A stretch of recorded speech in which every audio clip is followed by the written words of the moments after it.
Federal government ready to commence release of 42,000 metric tons of grains.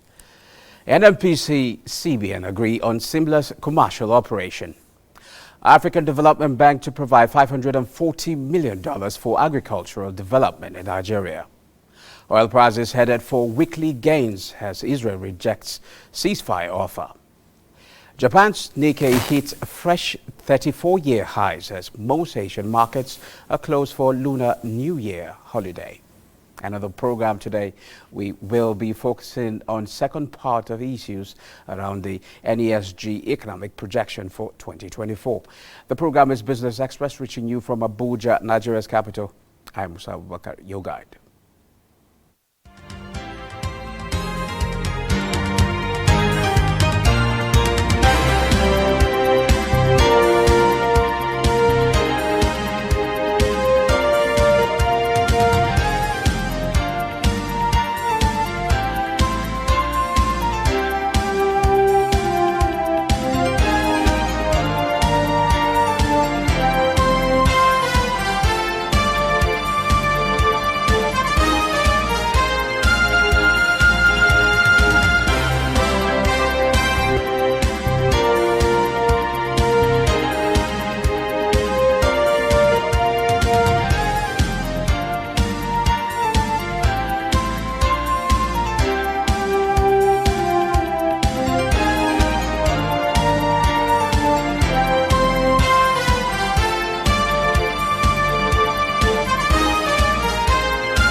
And now let's begin by telling you that the Federal Ministry of Agriculture and Food Security says it's ready to commence the release of 42,000 metric tons of grains as directed by the President. Statement signed by the Minister Abubakar Kyari says the food items will be sold to the public at subsidized prices. The Minister says this will assist Nigerians that find it difficult to access affordable food. The food items will be disbursed to all the states from the strategic reserve of the Federal Ministry of Agriculture. Now, earlier, the Federal Ministry of Agriculture and Food Security has been directed to immediately release about 42,000 metric tons of grains from the National Reserve to cushion the effect of the current food shortage in the country. This was part of the outcomes of the second emergency meeting of the Presidential Committee on Food Intervention held at the State House Thursday evening. State House correspondent Musbaud Wahab reports that the meeting chaired by Chief of Staff to the President Femi Gbajabiamila resolve on various measures categorized into short, medium and long term to ensure food security in the country.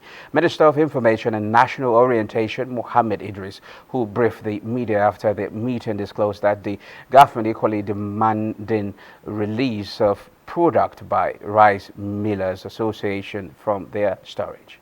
The Federal Ministry of Agriculture and Food Security has been directed to release about 42,000 metric tons of maize, millet and other commodities, gari and other commodities as in their strategic reserve, so that these items will be made available to Nigerians, 42,000 metric tons immediately. The second one is that we have held meetings with the Rice Millers Association of Nigeria, those who are responsible for producing this rice, and we have asked them to open up their stores. They've told us that they can guarantee about 60,000 metric tons of rice. This will be made available, and we know that that is enough to take Nigeria, in the next couple of weeks, 1 month, 6 weeks, perhaps up to 2 months, 60,000 metric tons. They've agreed that they will make that available to Nigerians to bring it out to the market so that food will be made available. Now, the whole idea of this is to crash the cost of these food items. And these are measures that will happen immediately.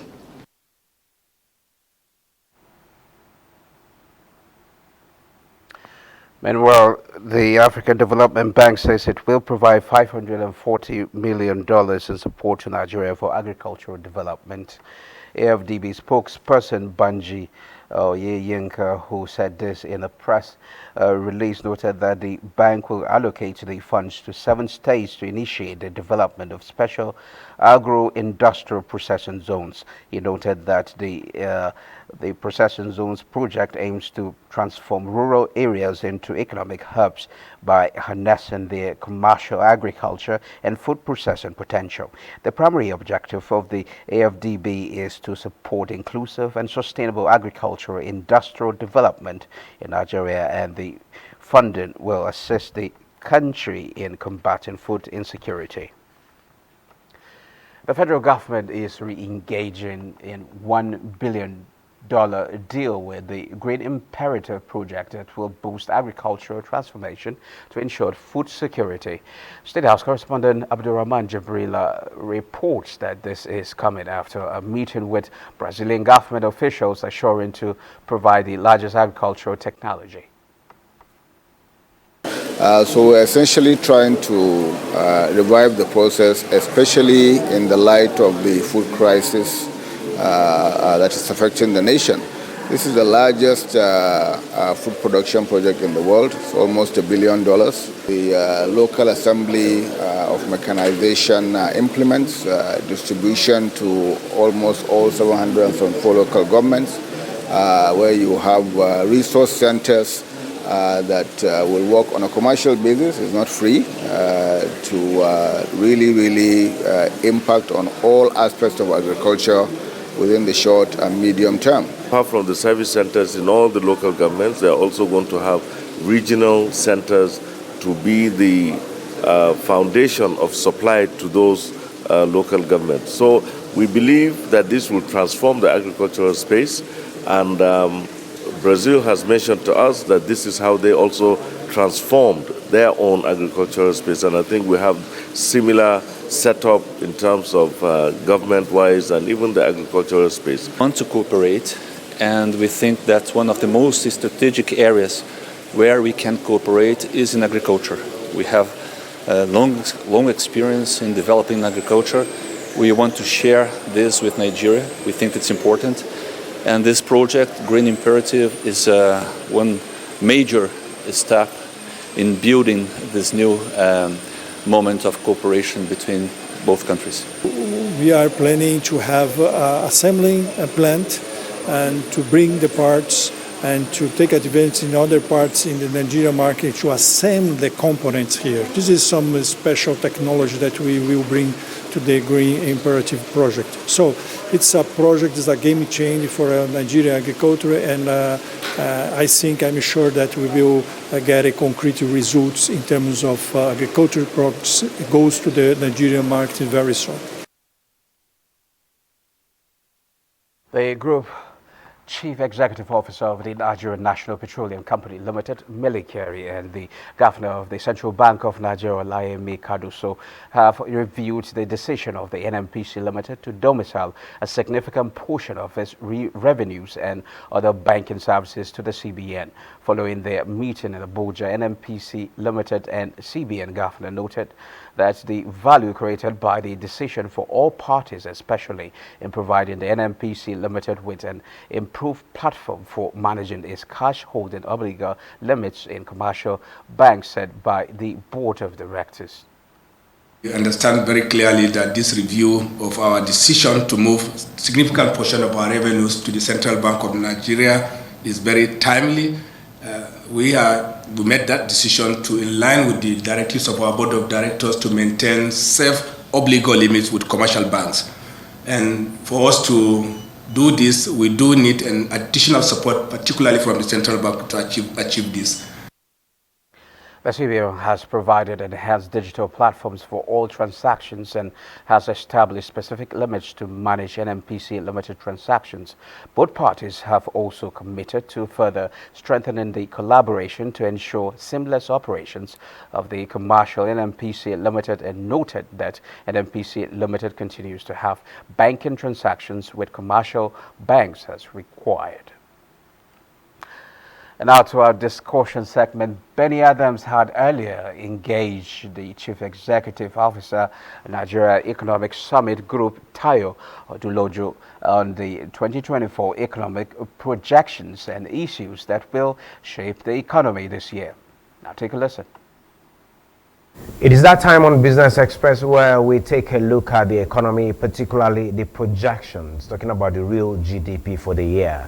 It is akin to every beginning of the year, though this is February, but to plan ahead of the year, talking about first quarter, second quarter, third and fourth quarters. And I have with me in the studio Dr. Tayo Oduloju. He is the CEO of the Nigerian Economic Summit Group. You're welcome to Business Express. Thank you for having us.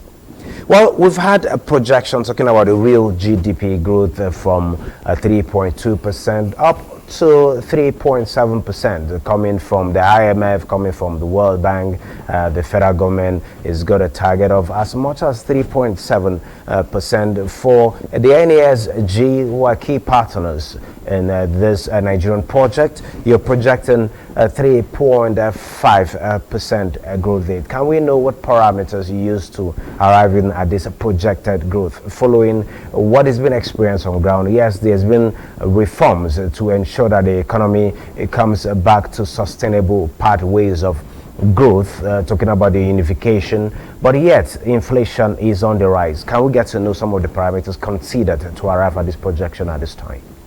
Absolutely. Again, thanks for having us. So our 3.5 GDP projection for 2024 is premised on we project that reserves will move up to about 40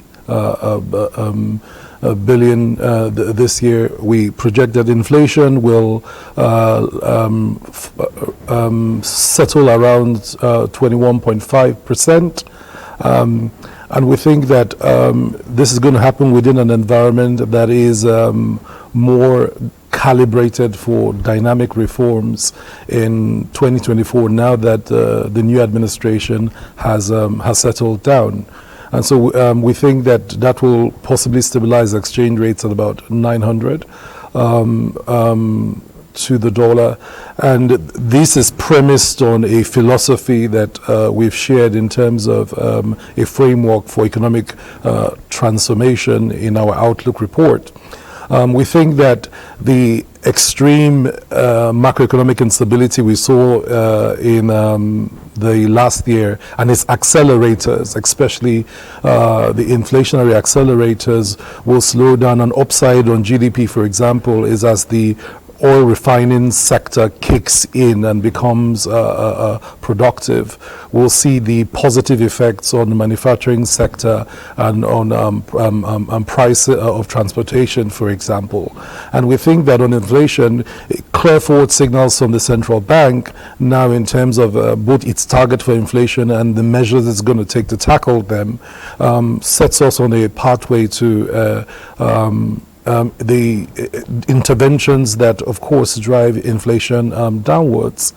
We've seen, at least in December going into the new year, a determination to clear backlog. Whilst liquidity remains a challenge, there is now at least a set of clear actions both on the fiscal and monetary side in terms of an emergent liquidity management strategy. What we've said in our outlook is that if you think of the economic transformation of the country from where we are in 2023, which is exacerbated inflationary pressures, especially felt by businesses and households, plus that incredible volatility we saw with the FX reforms. Those clearly were signals that in the short term were impossible to manage. And I think we noted that last year in our outlook, media outlook, that the volatility will be sustained. But as we go into this year, policy positions, fiscal positions from subsidies that have now seen FAC allocation, for example, improve, creates some upsides, especially in government's capacity to pursue its programs. In moving out of these deep waters, though you've given some of the suggestions as to where, and talking about those key drivers of the economy that are now either into stagnation or some sort of recession at this level. I think in handling inflation at this particular point in time, also that we're looking forward to the monetary policy meeting, maybe soon to be convened, there's this advocacy of holding rates tighter. What's your view to that in checking inflation? Well, I think the bank is going through its own price discovery review. And I think that's a crucial intervention to do. One of the arguments is that tightening monetary policy rates has not translated into reducing inflation. And that's partly true because, of course, some of your accelerators of inflation are way beyond the reach of monetary policy itself. They are triggered by other factors. So for example, last year, the demonetization policy of government triggered cash scarcity. Cash scarcity triggered low productivity in key sectors like agriculture. That affected food inflation, for example. So there are other accelerators of inflation, right, that must be curbed. And so intervention in primary production, for example, is essential. Intervention in post-harvest losses is essential because the knock-on effect of food inflation created by these other systemic issues will simply not be regulated by and corrected by monetary policy tightening. So I think the key issue here is we need to stack all the accelerators of inflation and start to look at, other than monetary policy, what other reforms must come alongside. So for example, you will remember that for 4 years, we had an acceleration of inflation that came from restrictions in both in trade, for example, border closure, etc. There were a range of policies. Effects of the COVID-19. Absolutely. So you have accelerators outside of simply the purview of monetary policy rate tightening effects. You must account for that in how you deal with the deficits. Also remember that some drivers of inflation are our historic problems like infrastructure deficit, for example, insecurity, for example. These must be tackled because the knock-on effect of these pressures, combined, of course, with the big structural reforms that came in 2023 with the new government, is what got us here. And this is back to the point I have made. We need a set of well-bundled reforms. Adjusting monetary policy rate alone, tightening it alone, does not account for the multiplex of drivers of the inflation rate and the headline inflation. We must have a coherent response on all these accelerators to truly start to make the robust shifts we must see in inflation rate. And I think that's why we say that the entire economic team must enter this aggressive reformer dynamic stance and coordinate together in a way that we are targeting each of these accelerators with incremental solutions and interventions in the short term.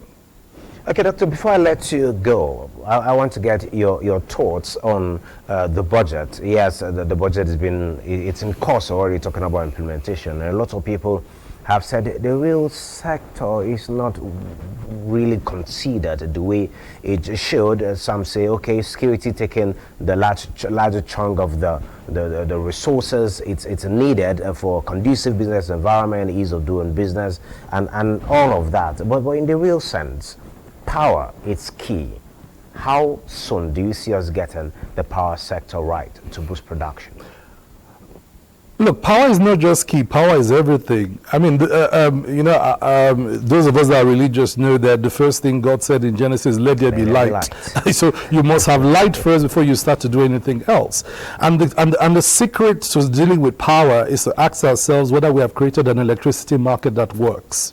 The president has alluded in a previous statement last year that the sector is capital deficient and it needs to be capitalized. So the truth is, power sector reform is less about budget.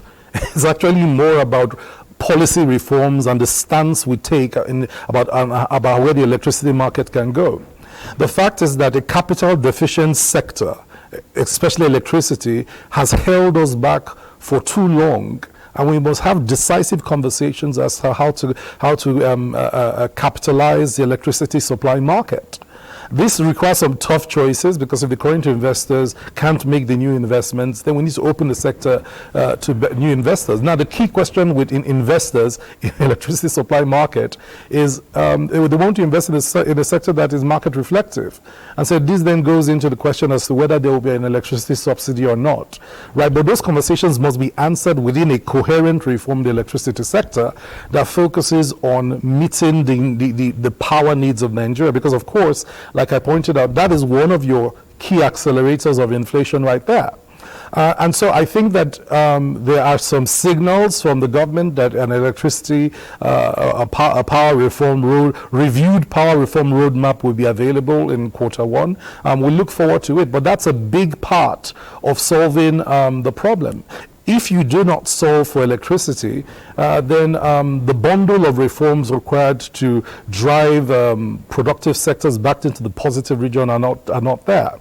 Then, second big investment we need to make is infrastructure.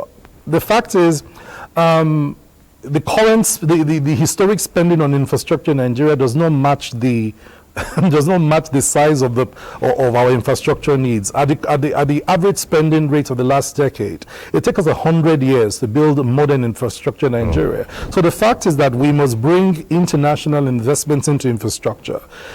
$3 trillion worth of Nigerian infrastructure stock is bankable, but it must be sequenced in a way that it's not simply privatized or concessioned to investors for political reasons that do not have the capacity, one, to invest in the infrastructure stock and to take it where it needs to go. So privatization, like some people have pointed out to as a strategy for asset utilization, is not the only strategy. I think when we look at our national assets, right, we should think of what is the best strategy. Is it privatization? Is it commercialization? Is it deregulation like we did in the telecommunications sector to fire those assets and make them sweat? If a country with an infrastructure stock of $3 trillion and maybe a total economic opportunity of $10 or $15 trillion is lacking liquidity, it's not because it's broke. It's because its assets are not firing at higher levels of productivity. And for most of the issues, our assets and our infrastructure are basically held by regulatory, legal, and policy binding constraints. And we need to free them up if we're serious about being a liquid country. And as soon as I mean, we need to be in a hurry like to... immediately. Yes, absolutely. We need to be hurried even in Q1. The time is now. Yeah, to have a line of sight to assets that can sweat 100 billion, if you ask me. Thank you, Dr. Tayo Duloju, CEO NESG. On behalf of myself, production crew, and a good number of Nigerians, they want to appreciate what the NESG is doing for the growth of Nigeria. Thank you for sharing your thoughts with us. Thank you very much. Thank you so much for having me. Now, moving on, let's now take a trip to the commodities market.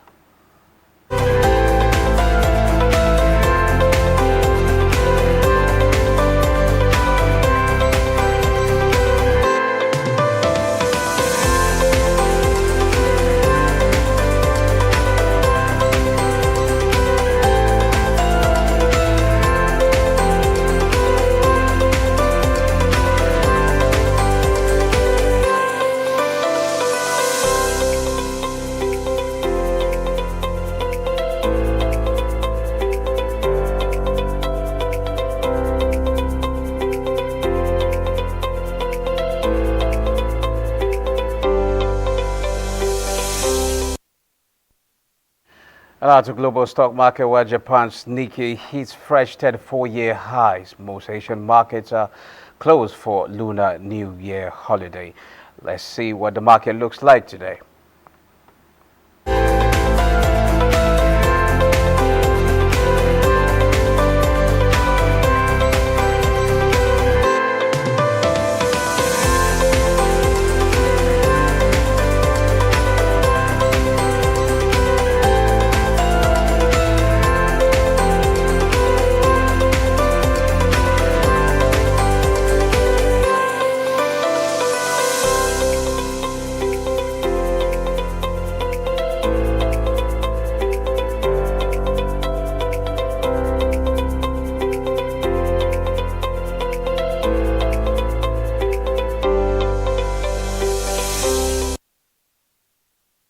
But that's it. Business Express returns on Monday at 3 p.m.